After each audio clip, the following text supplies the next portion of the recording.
So the Madlanga Commission is back in session today. The witness on the stand will be Lieutenant General Hilda Khosi Senthumule, who is the SABC Acting Deputy National Commissioner for Crime Detection.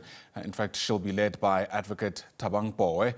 Meanwhile, the second phase of the commission will see the inquiry produce their first report come the 17th of next month. The second report is due in March next year. That's as the commission has been granted a 6-month, period to complete its work.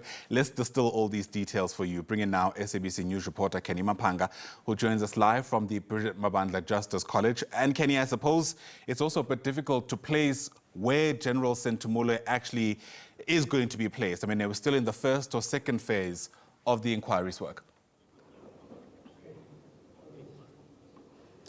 Indeed. Good morning to you, Ayanda, and to the viewers at home. As we remember correctly, this evidence relating rather to the PKTT dockets and them being moved from the KZN office to the Pretoria headquarters. Remember, there was that evidence about the possible return of the PKTT dockets, and that was given by Mary Mutsepe. Her rank is escaping me at this moment, but she did explain that there was a call made, and that call was allegedly made by Senthumule, where she called Mkhwanazi to find out about returning the dockets, and that is when Mkhwanazi told her that he didn't want anything to do with it. So that is the context upon which I think Senthumule will be giving that evidence, but that is not so much placing her as an implicated person, but I think it is giving a background surrounding the circumstances surrounding the movement of the PKTT dockets, what happened to the dockets as they were sitting in Pretoria, and this all takes place against the allegation in chief that they were moved there allegedly to stall the investigations, and they were left there to gather dust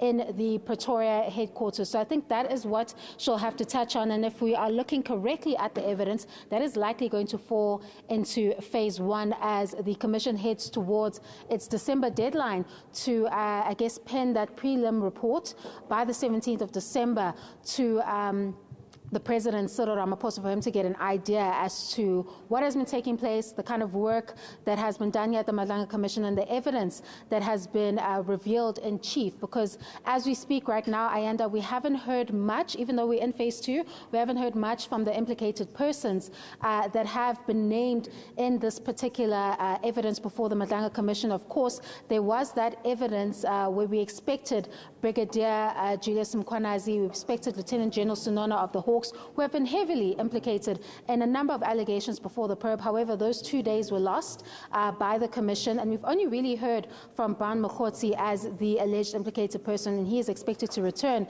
to finish his testimony. But Mkhunu has not yet been heard. Libya, to some extent, has not yet been heard.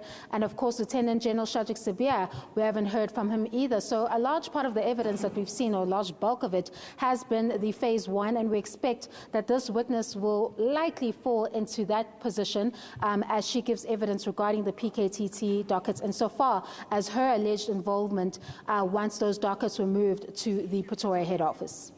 Canny Maphanga is live to us there from the Madlanga Justice College. For now, thanks very much indeed.